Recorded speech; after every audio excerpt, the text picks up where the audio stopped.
Muito bom dia a todos. Estamos aqui mais uma vez para falar sobre o Evangelho no Lar, no capítulo 13. A lição de hoje, a caridade material e a caridade moral. E antes de fazermos então a nossa leitura e as nossas considerações, vamos fazer aqui então a nossa elevação. A elevação de hoje vai em favor de todos aqueles que se encontram em leitos de dor e também para aqueles que tiveram desencarnes recentes. Vamos lá. E vamos então nesse momento nos conectar ao nosso anjo da guarda, nosso amigo querido de todas as horas. Vamos agradecer a ele por mais esta semana, por esta oportunidade que estamos tendo de aprendizado. Vamos pedir a ele e a Jesus que nós possamos estar protegidos, firmes nos nossos propósitos e que possamos trilhar sempre pelo caminho do bem. E assim nos dirigimos à presença de Ismael, o anjo protetor do Brasil, e diante de Ismael pedimos a ele que o Evangelho faça parte de nossa vida, que seja o nosso código de conduta moral neste planeta. E assim nos dirigimos à presença de Paulo de Tarso e Maria de Magdala, nossos exemplos de reforma íntima. Aos nossos irmãos nós agradecemos por ter nos ensinado os caminhos que levam a Jesus e a Deus nosso Pai. Pedimos que nos inspirem no bem, na caridade, na bondade e que nos levem à presença da Mãe Santíssima Maria de Nazaré. Mãe, que você possa dulcificar, Senhora, os nossos corações, os nossos pensamentos, nos envolver com o seu manto azul protetor e nos levar à presença do seu Filho querido, nosso Mestre Jesus. Jesus, Divino Mestre, é com muita alegria que estamos aqui reunidos em Teu nome. Que os Teus exemplos de paz, de luz, de amor e harmonia sejam o nosso norte, o nosso guia. Que nós possamos, Senhor, recordando-nos dos Teus ensinamentos, praticar mais da caridade, da bondade, da solidariedade e da fraternidade. E assim lhe pedimos, Mestre, que nos leve à presença do Pai Criador. Ajoelhados diante do Pai, nós agradecemos por tudo que somos, por tudo que temos, pelo dom da vida e da encarnação com a prece: Pai nosso que estais no céu, santificado, Senhor, e glorificado seja o vosso santo nome. E venha a nós, Pai, o teu reino, e seja feita, Senhor, sua santa vontade, assim na terra como nos céus. O pão nosso de cada dia que nos dai hoje e sempre. Perdoa, Pai, as nossas dívidas, assim como nós perdoamos aos nossos devedores.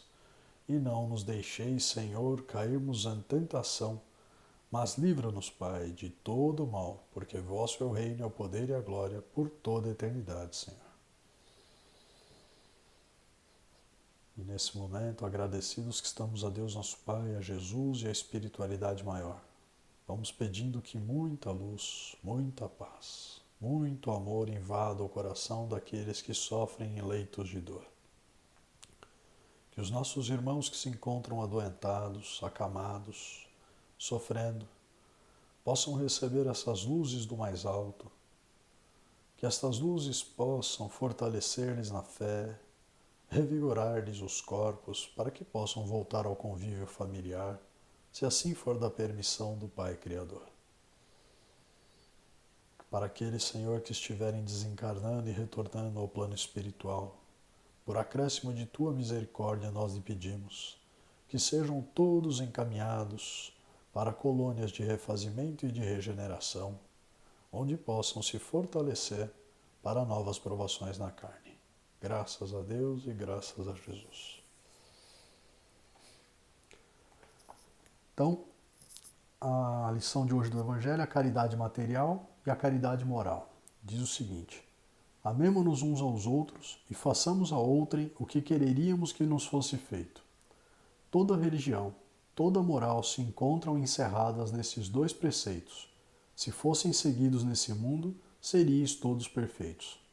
Nada mais de ódio, de divergência, direi mais ainda, nada mais de pobreza, porque do supérfluo da mesa de cada rico muitos pobres se alimentariam, e não veríeis mais, nos sombrios bairros que habitei, durante a minha última encarnação, pobres mulheres arrastando consigo miseráveis crianças necessitadas de tudo. Ricos, pensai um pouco nisso. Ajudai com o que tendes de melhor, os infelizes.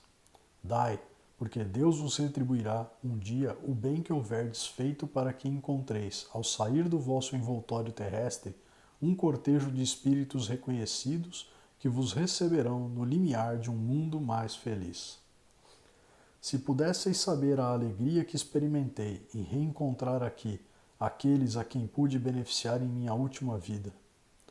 Amai, pois, o vosso próximo.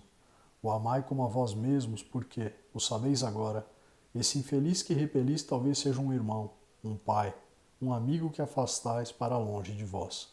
E então, qual será o vosso desespero em o reconhecendo no mundo dos espíritos? Desejo que compreendais bem o que pode ser a caridade moral, a que cada um pode praticar, a que nada custa materialmente e, entretanto, a que é mais difícil de se pôr em prática. A caridade moral consiste em se suportar uns aos outros, e é o que menos fazeis nesse mundo inferior onde estáis encarnados no momento. Há um grande mérito, crede-me, em saber se calar para deixar falar um mais tolo. E ainda aí está um gênero de caridade. Saber ser surdo quando uma palavra de zombaria escapa de uma boca habituada a escarnecer. Não ver o sorriso de desdém que acolhe a vossa entrada entre pessoas que frequentemente, erradamente, se creem acima de vós, enquanto que, na vida espírita, a única real, estão algumas vezes bem longe disso. Eis um mérito, não de humildade, mas de caridade, porque não anotar os erros de outrem é caridade moral. Entretanto, essa caridade não deve impedir a outra, mas pensai, sobretudo, em não menosprezar o vosso semelhante. Lembrai-vos de tudo que vos tenho dito. É preciso lembrar sem cessar que no pobre rejeitado talvez repilais um espírito que vos foi caro e que se encontra momentaneamente em posição inferior à vossa. Eu revi um dos pobres da vossa terra que pude, por felicidade, beneficiar algumas vezes, e a quem me cabe agora implorar a meu turno. Recordai-vos de que Jesus disse que somos irmãos, e pensai sempre nisso antes de repelir o leproso ou o mendigo. Adeus, pensai naqueles que sofrem e orai. Irmã Rosália, Paris, 1860. Bom, o Evangelho, como são as máximas de Jesus, né? Ele traz muitas lições em relação à caridade, à bondade. Essa é mais uma delas. Foi ditada por uma freira, aparentemente, na França, em 1860. E vejam o que ela diz, né? Que deve fazer que a gente pense e reflita. Quando você tem o conhecimento de que somos todos espíritos imortais e que reencarnamos continuamente no nosso plano, você consegue imaginar que as pessoas que te cercam de um modo geral podem já ter sido parentes muito mais próximas em outras encarnações. Então, quando ela diz aqui, por exemplo, que vem um pedinte, né, uma pessoa que está em dificuldade, de pedir alguma coisa e a gente repele simplesmente, sem nem ouvir às vezes o que a pessoa vai pedir, nós podemos estar fazendo isso contra alguém que já foi um pai, uma mãe, um irmão numa outra encarnação. Se nós tivermos esse pensamento, pode ser que nós modifiquemos um pouco a nossa forma de agir. O nosso primeiro impulso quando alguém vem pedir alguma coisa é nem escutar, já vai dizendo não. E nós não temos esse direito. No mínimo, ouvir, ainda que a gente não tenha condições de auxiliar. Às vezes a pessoa precisa mais da palavra do que da ajuda material. E quando a gente começa a estudar o Espiritismo e ter uma consciência mais ampla, você começa a entender que, na verdade, todos nós somos irmãos, então fazemos parte de uma grande família universal. É bem verdade que muitas vezes nós não vamos conseguir ajudar materialmente, mas às vezes aquela palavra que você dá, o parar para ouvir, já é o suficiente para reanimar a pessoa. E muitas vezes nem isso nós fazemos. O espírito que ditou essa mensagem, vocês veem que ela diz que durante a última encarnação dela na Terra, ela beneficiava entregando provavelmente alimento para um infeliz que estava na rua, né? E assim, quem visse aquela cena iria entender ali que a freira que estava doando o alimento era um espírito de ordem superior. E ela deixa claro aqui que quando ela regressa ao plano espiritual, aquele mesmo espírito que era beneficiado em vida estava muito acima dela, moralmente falando. Né? E no outro plano de vida era ela, possivelmente, quem devia servir a ele. Então, assim, é o que vem do nosso coração, penso eu, que nos mostra se nós estamos melhorando ou não. Né? É o tempo que a gente dedica às pessoas, é a qualidade desse tempo. Às vezes você não tem muito tempo, mas naquele tempo que tem, ouvir com calma, escutar os apelos das pessoas, o que eu posso fazer para ajudar? Às vezes uma oração, né? Já foi dito aqui tantas vezes por tantos vídeos que nós já fizemos. Às vezes uma oração, que a gente não tem noção da força que a oração tem.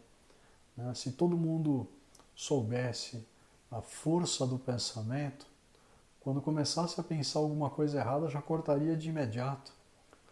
Então, vamos firmar mais o nosso pensamento em Deus, em Jesus.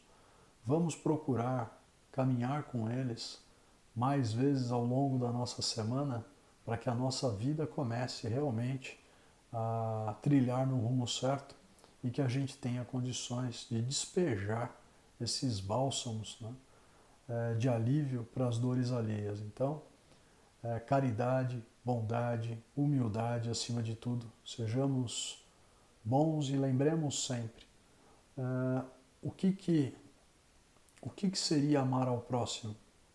Acho que fica aí essa pergunta que deve ser respondida através do Evangelho. É fazer aos outros o que nós gostaríamos que fosse feito por nós. Então, quando alguém vem pedir auxílio para ti, a pergunta que eu acho que deve ser feita por ti internamente, né? Se fosse eu que estivesse nessa condição, o que eu gostaria de receber nesse momento? Eu tenho condições de dar? Se temos, gente, vamos fazer.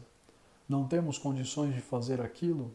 Pensemos no que temos condições de fazer, lembrando sempre que hoje nós estamos um pouco melhor e amanhã a vida muda demais, é surpreendente. Às vezes hoje nós estamos muito bem e amanhã nós estamos precisando de ajuda.